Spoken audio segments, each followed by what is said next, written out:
let's go into the local stuff. Brian Stubbs. What do you know about this gentleman running? So when you look and see, it's, I think very rarely do people get to make more than a first impression, in particular when they're running for office and whatnot.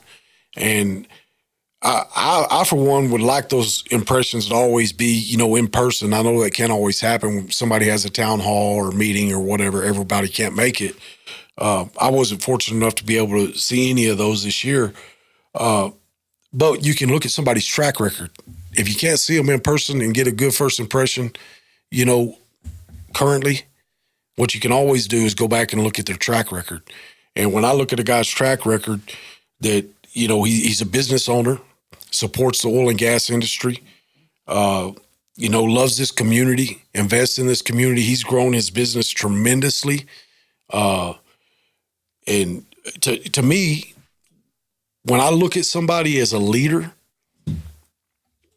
if you don't love this state and you don't love this country, why would you want to be in a leadership position?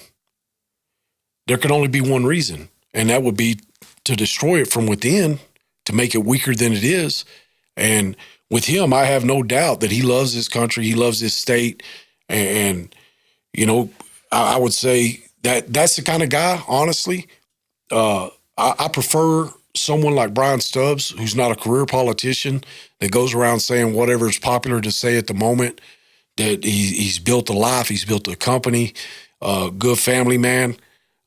Because when someone like that's making a decision, I already know that they have a track record of making responsible decisions and being considerate of others, how their decisions are going to affect others. And, I mean, my opinion, can't ask for more than that. Yeah, I see right here the business leader we need. He has a website, brianstubbs.vote, supporting the oil and gas industry, making roads safer, keeping taxes low, supporting public safety, continuing downtown revitalization. I don't know about that one, but improving quality of life. I saw him and his opponent. I guess it's Bredimus, right? That's who he's going against. Yeah, he's running against Bredimus. I saw the comparison when they did a video. She blocked me today, finally, or yesterday. But anyways, they did a video, and he's saying he wants to keep taxes low, help Midland, keep its hometown feel, but still grow with business. And then you hear Bredimus, she's saying that she called the police and someone was trying to wreck in her house and they never win or something. You know what I'm saying? I'm like comparing just the statements and their vision for Midland. Yes, of course, it's nice to have police, respond to calls. At the same time, I wonder if maybe, I don't trust people like her, to be honest, where did somebody really do that? I kind of somewhat doubt some of what people do or they report, because I think sometimes, and you've seen it before politically, you can make stuff up. And I'm not saying she did that, but I'm just saying I don't trust her, right? So, and then she made another video crying about some other stuff when she was actually doing a lot of stuff that she said in the video. The whole point is, I believe a lot of people, especially on the left or left-leaning, they like to play that game, and they cannot be trusted because sometimes, Jesse Smollett, all this other weird stuff happens. I don't know. I'll just leave it at that with her. But the point, what I wanted to say is, she's upset that she's in her, little rich neighborhood and no police came out there. And in comparison to Stubbs here, he's talking about what I want to hear. Oil and gas industry, taxes low, helping make business, Midland more of a thrive. I think he even said that word. So just seeing those videos, I thought that was a better representation of what I want. And just knowing, really not even really knowing him, but knowing who he's running against, in my opinion, speaks volumes. And I will never vote for her. And I think this guy deserves a chance, and he's going to get my vote. Or he's who I want to recommend to people if he's in their districts. I would say the same thing. If you were asking me, definitely those are reasons that I would support him. The chief reason I could probably, I won't say never, but that I could probably not find my way to supporting Heather Bredimus is, when we look back at the COVID issue in 2020, as a private citizen, she was advocating the local government to force people to wear masks and get vaccinated or not be able to go shopping for groceries. She was advocating as a private citizen to force businesses to close their doors or be penalized for allowing people to shop without a mask on. And she was at their doors, right, demanding this from little companies, man. So my take on that is, if someone thinks that the way they feel and their opinions give them that prerogative to take away the livelihoods of small business owners and just totally subjugate the freedom of other citizens as a private citizen, how what does that say their ego is going to be in any position of authority or leadership? I mean, that's as bad as it could get for somebody to be sitting in a position to make decisions for people, because there's no middle ground. There's no room for conversation with a person like that. This is how it is. And to hell with the consequences. And we don't care how you feel. Don't care about your freedoms. This is what we're going to do, and that's not how this country works. And then I have proof. I made a post, right? But she's there, at a city council meeting regarding the mask and whatever mandates back then. And she's taking a selfie of her, virtue signaling that she's better than everybody because she's wearing a mask and the other people are not. And she said, I'm so upset that these people are not wearing masks. And she's actually posting other people's faces. In my opinion, that's doxing private citizens on her social media accounts, showing that she's better than them because she's wearing a mask and they're not. So she's doxing private citizens. She's harassing private businesses, actually going to their doors. We have actual proof. These are not just accusations.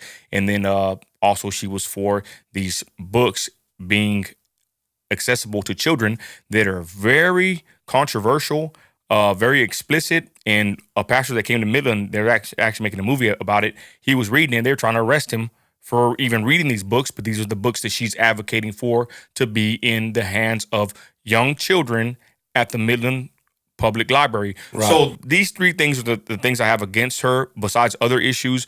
But again, like I said, seeing the video of her and Stubbs, just comparison, I just said, man, you can tell this is not a leader. This is not a leader whatsoever. Stubbs, man, just right when he started speaking, I said, man, these guys talking my language. Your thoughts on him, and we wrap it up on these local elections that are going down for November. Well, he had me at lower taxes. When you say that, I mean, plain and simple, in 15 seconds or less, why would I trust any government agency with more of my money when they've already wasted and misspent as much as they have? They've shown they're irresponsible with our money. There's no reason I would ever vote for somebody that wants to give them more of my money. Totally agree. There's other people running too. I don't even know why I even mention these people, but one of them, made a post about that. I guess Midland, I'll say it, Courtney Ratliff made a post saying that, he's ashamed of the MISD for, this is what they're offended by, right? They made a post saying that they're closed for Columbus Day. He was mad because they did not say Indigenous People Day or whatever, right? And of course, it's the guy that spearheaded the Lehigh name change.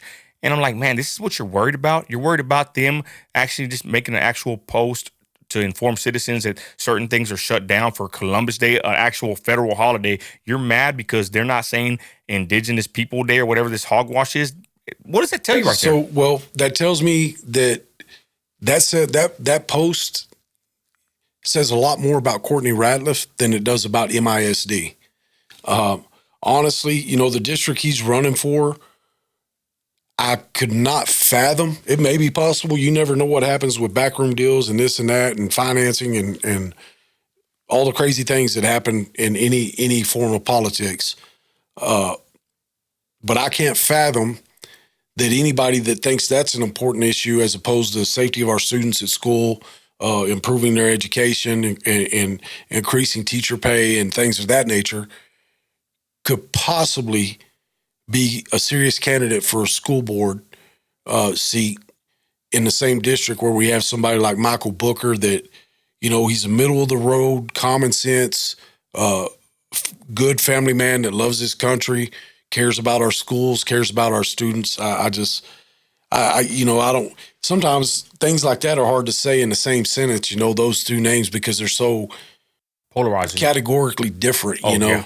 And, but, then we go, Brian Murray, and I think it's District 7, running again. And in some ways I kind of see him in the same vein as Booker.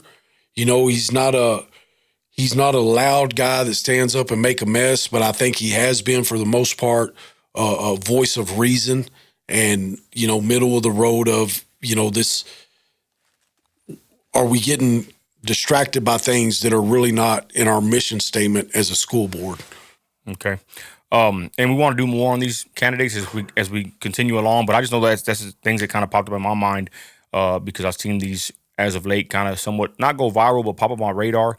Bredemus made a video crying and saying that she's being attacked for her looks and all this other stuff. And I'm like, man, a lot of stuff that you're saying, you actually have done it yourself. You're actually a bully yourself. And she made a video. She blocked me, and it was posted last night. But, we just got to keep pressing on and stating what we believe. It's free speech. It's a free country. And if you get involved in politics, this is what happens. I mean, I'm somewhat involved in politics, man. I get threats of violence. I get threats to take me out all the time. And that's just what you got to sign up for when you're on social media or you take a stand. You got to have thick skin. So, Heather, get some thick skin about yourself.